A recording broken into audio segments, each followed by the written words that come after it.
Un tunnel de 8 mètres est creusé, étayé, moquetté, conduisant à la salle des coffres de la Société Générale, véritable caverne d'Ali Baba. Il y a 50 ans, le casse du siècle, sans armes, ni haine, ni violence, Albert Spaggiari intègre le panthéon des légendes niçoises.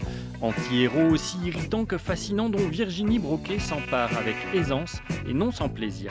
L'illustratrice a grandi en suivant les frasques du cambrioleur. On a envie de lui rendre hommage. Il est allé jusqu'au bout et c'est incroyable parce qu'il nous a tous tenus en haleine. Moi, je me souviens, j'avais 8 ans et je voyais mes parents qui étaient devant la télé ou devant le journal. On voyait, il faisait des gros titres.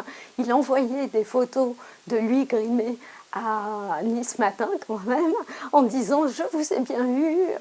Pour cet anniversaire, Virginie Broquet a voulu respecter les chiffres. 50 ans, 50 millions de francs, 50 pages. Mais c'est la seule contrainte qu'elle s'est imposée pour sa 6e BD.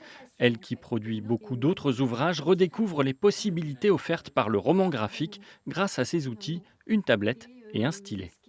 C'était vraiment un plaisir, notamment les scènes dans les égouts, donc tout noir. Alors c'est génial parce qu'on fait tout noir et puis après on revient avec des blancs, vous voyez. On y va, on ne se sent pas retenu. Aucune limite à l'imagination grâce à la technologie. De quoi se mettre au niveau de Spaggiari et de sa folle cavale. Pas beaucoup de suspense toutefois. À la fin, ça se termine mal pour tout le monde, mais ce sont justement ces héros-là que les Niçois adorent.